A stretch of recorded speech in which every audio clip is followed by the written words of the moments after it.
Hello friends, good morning and welcome back to my channel. আশা করি সবাই ভালো আছো ও সুস্থ আছো। শুভপ্রিয়া ক্রিয়েশনের আর একটা নতুন ব্লগে তোমাদের অনেক অনেক স্বাগত। যে যেখান থেকে আমার এই ব্লগটা দেখছো তাদের অনেক ভালোবাসা আমার এই ছোট্ট ব্লগে। তো বন্ধুরা, পুরো ব্লগটা দেখার অনুরোধ রইল। এখন বাজে সকাল ওই 8:30 নাগাদ। নিচের ঘরের সমস্ত বাসি কাজ সেরে এখন চলে এসেছি ছাদে ঝাড় দিতে। কারণ দুদিনই হাওয়াতে এত পাতা পড়েছে ছাদে যে এদিক ওইদিক পাতাগুলো উড়ে উড়ে পুরো পায়ে পায়ে নিচেই যাচ্ছে সেই।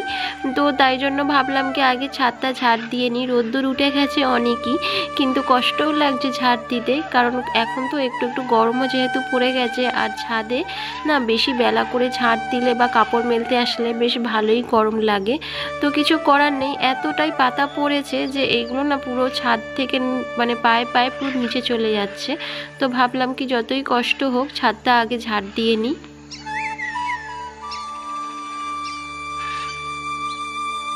ঘুম থেকে ওঠা নাগাদই যদি আমি ছাদটা ঝাড় দিয়ে নিতাম তাহলে এতটা রোদ্দুর হয়তো আমাকে সইতে হতো না।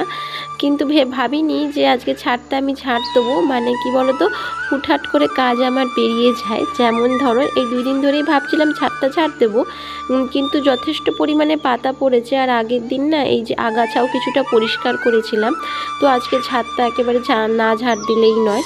তো তাই জন্য ভাবলাম নিচের কাজগুলো আগে সারি, যদি সময় থাকে তো এই ছাদটা ঝাড় দেবো। আজকে ঘুম থেকে উঠেছি সকালে 6:30টায়। এখন না বন্ধুরা এত তাড়াতাড়ি সূর্য ওঠে যে জানলায় যতই পর্দা লাগাই না কেন ফাঁক দিয়ে ঠিকই রোদ্দুর ঢোকে আর আমার ঘুম ভেঙে যায়। আমার ঘুম যেন খুব তাড়াতাড়ি ভেঙে যায়, কিন্তু রাত্রির করেই বেশ শুই জানো তো।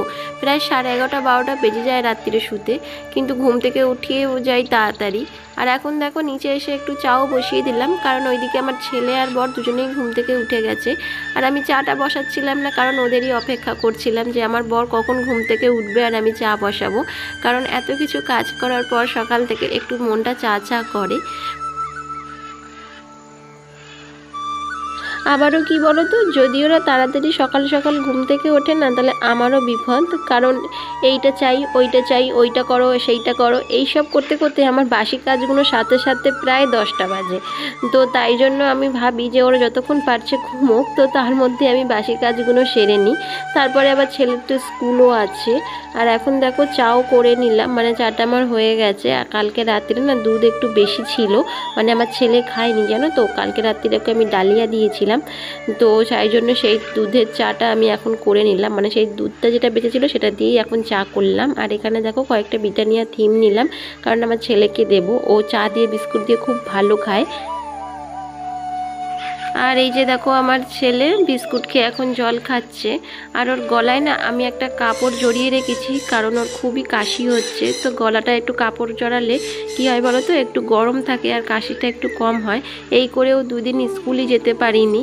আর এখন দেখো ওর স্কুলের বইও আমি গুছিয়ে দিচ্ছি আর দেখে নিচ্ছি সমস্ত হোমওয়ার্কগুলো করা আছে কিনা। নয়তো আবার স্কুলে গেলে বকা খাবে।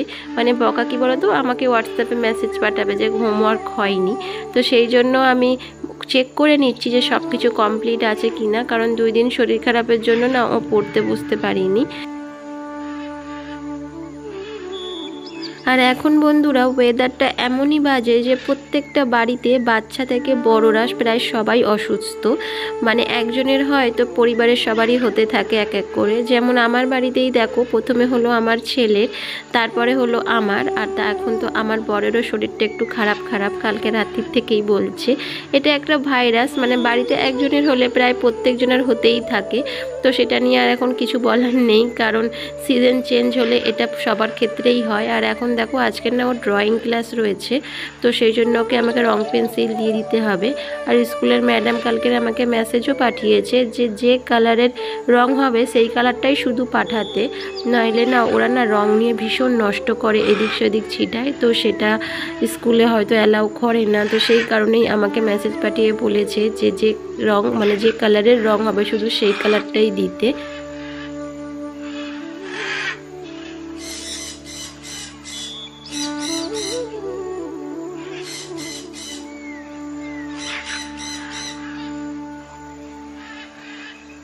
আর এখন ছেলেকে দেবো একটু টিফিন, টিফিনে দুটো বিস্কিটই আমি দিই, কারণ যেহেতু আমি ওকে খাইয়েই পাঠাই বেশ পেট ভর্তি করে, তাই জন্য টিফিনটা আর বেশি ভারী দিই না। আর ও খেতেও পারে না, ধরো ওই একটা বা আধখানা খেলো, পুরোটাই ও বাড়িতে ফেরত আনে, তাই জন্য ওকে আমি ভারী কিছুই দিই না। আর এখন দেখো আমি রেডি হচ্ছি, কারণ ছেলেকে স্কুল দিয়ে আসতে যাব। এখন প্রায় 9:30-র ওপর বেজে গেছে, 9:45-টায় স্কুলে ঢুকতে হয়। তো আমাদের বাড়ি থেকে না বেশি টাইম লাগে না, ওই 7-8 মিনিটের মতো লাগে আমাদের, মানে হেঁটে গেলে 7-8 মিনিট, কিংবা অটোতে গেলে তো 5 মিনিট বা 2-3 মিনিটের মধ্যেই যাওয়া যায়। কিন্তু যেহেতু এখান থেকে পাশেই, তো আমি হেঁটেই যাই ছেলেকে নিয়ে। আর এখন দেখো আমি একটু রেডিও হয়ে গেলাম। তো বন্ধুরা তোমরা পুরো ব্লগটা দেখতে থাকো। বন্ধুরা আমার ভিডিও যদি তোমাদের একটু ভালো লেগে থাকে তো প্লিজ একটা লাইক করে সাবস্ক্রাইব করে দিও। আর কোথাও যদি ভুল ত্রুটি হয় তো সেটাও আমাকে একটু কমেন্টের মাধ্যমে বলো। স্কুল থেকে ফেরার পথে বন্ধুরা ভাবছি একটু সবজি বা মাছ যাই পাই একটু নিয়ে আসবো, কারণ আগের দিন তো দেখলেই আমি ডিম আর ঘরে যা ছিল ডাল তো সেটাই রান্না করেছিলাম। কিন্তু আজকের আর ডাল বানাবো না আর ডিমও বানাবো না, কারণ দুদিন ছাড়া ছাড়া ডিম না একদম ভালো লাগে না। তো আজকে ভাবছি একটুখানি মাছ নিয়ে আসবো।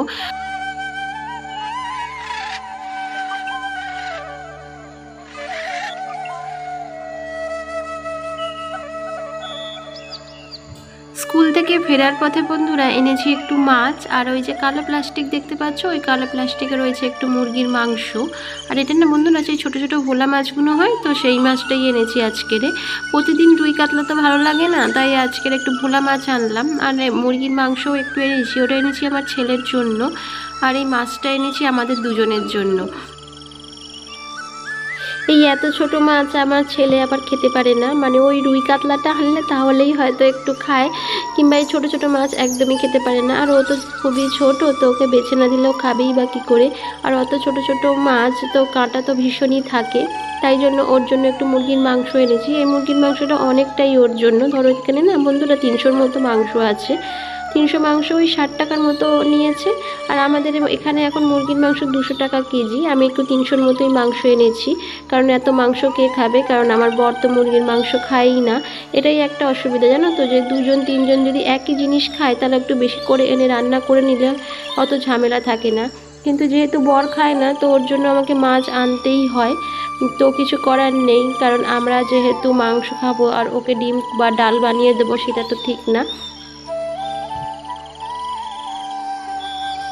আর ও না আবার খাসির মাংসটা খায়, এদিকে কিন্তু মুরগির মাংস খায় না। কিন্তু বন্ধুরা খাসির মাংসের দাম তো তোমরা জানোই, যে 700-800 টাকার নিচে খাসির মাংস নয়। তো সবসময় তো কেনা সম্ভব নয়, ওই ধরো মাসে একবার হয়তো কোনো মতে বানাই, কিন্তু তারপরে তো আর কেনা সবসময় সম্ভব নয়। মুরগির মাংসটা আমাদের সাধ্যের মধ্যে, তাই মুরগির মাংসটা প্রায় বানিয়ে থাকি। কিন্তু ওই যে ও আবার খায় না, ওর জন্য আবার আলাদা করে রান্না করতে হয়। কি বলো তো বন্ধুরা, আমরা যেহেতু মধ্যবিত্ত ফ্যামিলি থেকে বিলং করি, তাই মাসের প্রথম দিকে খরচাটা যদি একটু কমাই তাহলে কি হয় বলো তো, মাসের শেষের দিকে গেলে অতটা প্রবলেমে পড়তে হয় না। এক কথায় কি বলো তো, মানে ইচ্ছা থাকলেও উপায় হয় না। তো আমি না বেশ ভালোই আছি জানো তো, মানে আমি আমার বর আমার বাচ্চাকে নিয়ে বেশ ভালোই আছি। মানে আমাদের 3 জনের ফ্যামিলি, আমি ডাল ভাত খাই বা নুন ভাত খাই, যাই খাই না কেন, কিন্তু আমার ঘরে ভগবানের দয়ায় সুখ শান্তিটা আছে। সেটা আমি গর্ব করে বলছি না বন্ধুরা, মানুষের ঘরে যে কখন কি আসে পরিস্থিতি হয়, সম্মুখীন হয়, সেটা আমরা নিজেরাও বলতে পারি না। কিন্তু আপাতত এখনও পর্যন্ত তোমাদের ভালোবাসা আর ভগবানের আশীর্বাদে এখন আমার সংসার ঠিকঠাকভাবেই চলে। তো এখন আমি যে বলতে পারো যে ইউটিউব তাহলে কেন করলাম, তো ইউটিউবটা করেছি একমাত্র নিজের জন্য, মানে নিজের পায়ে একটু দাঁড়ানোর জন্য। সেটা সব মেয়েই চায় যে নিজের পায়ে একটু দাঁড়াতে। তো তাই জন্যই আমি ইউটিউবটা স্টার্ট করেছি, ব্যাস, অন্য কিছুই আর নয়। আর এখন দেখো শিলে মশলা করে নিচ্ছি, আদা রসুনটা পেস্ট করা হয়নি, তো এর জন্য আবার মিক্সিটা নোংরা করতে হবে, তো তাই জন্য একটু কষ্ট করে শিলেতেই বেটে নিলাম। আর এখানে দেখো কথা বলতে বলতে মুরগির মাংসটাও প্রায় কষানো হয়ে গেছে। আর বন্ধুরা টমেটোটা না আমি দিতে ভুলে গেছিলাম, তো লাস্টে মনে পড়লো যে টমেটো কেটে রেখেছি কিন্তু দেওয়া হয়নি, তাই লাস্টে দিয়ে একবার চাপা দিয়ে দিলাম। এই মাত্র কটা দিনেই যে তোমরা আমাকে এতটা ভালোবাসবে, সে আমার ভিউজ যাই হোক না কেন, 50 হোক, 60 হোক বা 100 হোক, কিন্তু তোমরা যে কমেন্টগুলো করো না, আমার খুব ভালো লাগে বন্ধুরা। তো প্লিজ তোমরা এভাবেই আমার পাশে থেকো। আর এইদিকে তো শুধু রান্না করলে হবে না, ঘরের টুকিটাকি যে কাজগুলো আছে, যেমন ধরো এই বেসিনটা এখন পরিষ্কার করছি। এই বেসিনটা আমি প্রতিদিনই প্রায় পরিষ্কার করি, মানে মাঝে মধ্যে হয়তো 1-1.5 ক্যাপ চলে যায়, কিন্তু আমি চেষ্টা করি প্রতিদিনই পরিষ্কার করার। তো রান্নার ফাঁকে দেখো এটাকেও এখন পরিষ্কার করে নিচ্ছি। রান্না থেকে একটু ফাঁক পেলেই আমি ঘরের টুকিটাকি কাজগুলোকে সারতে থাকি। তা বলে যে বসে থাকি বন্ধুরা, তা নয়। হয়তো সবটা আমি ভিডিওর মাধ্যমে তোমাদের দেখাই না, কিন্তু টুকিটাকি করে আমি কাজ করতেই থাকি। যেমন ধরো এখন মাংসর ঝোলটা বসিয়ে দিয়ে এই বেসিনটা পরিষ্কার করে নিলাম, তার মধ্যে আমার মাংসটা হয়েও গেল। আর এখন না ওর মাছটা বসাবো, মানে মাছটা আমার করা হয়নি, তাই মাছটা বসিয়েও আমি কিছুটা কাজ এগিয়ে নেব। আর মাছ ভাজা বসিয়ে তো প্রায় অনেক কাজই করা যায়।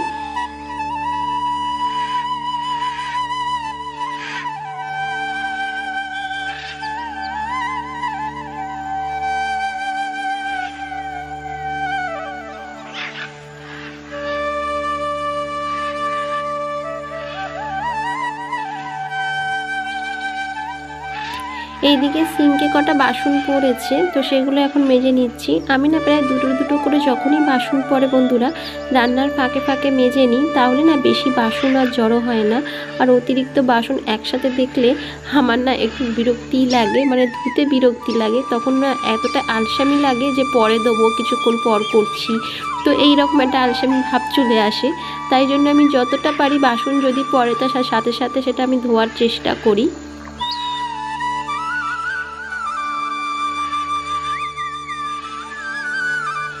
ওইদিকে মাছটা বসিয়ে এদিকে জানালাটা একটু পরিষ্কার করে নিচ্ছি, কারণ জানালাটায় না একটু তেল ছিটে মতো লাগছে, মানে তেল ছিটে পড়েনি তাও, কিন্তু কি বলতো একটু ধুলোবালি আটকে রয়েছে।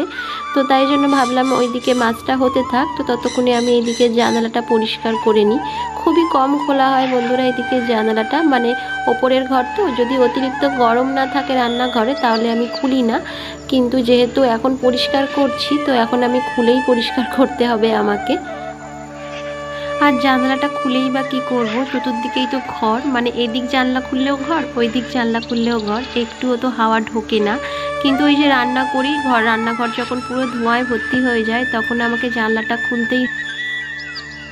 বন্ধুরা আজকের ভিডিওটা এখানেই শেষ করছি। আর আমার ছেলেও স্কুল থেকে চলে এসছে, ওকে আমি হাতও ধুইয়ে দিচ্ছি হ্যান্ড ওয়াশ দিয়ে। তো বন্ধুরা আজকের জন্য টাটা, দেখা হবে নেক্সট ব্লগে খুব তাড়াতাড়ি।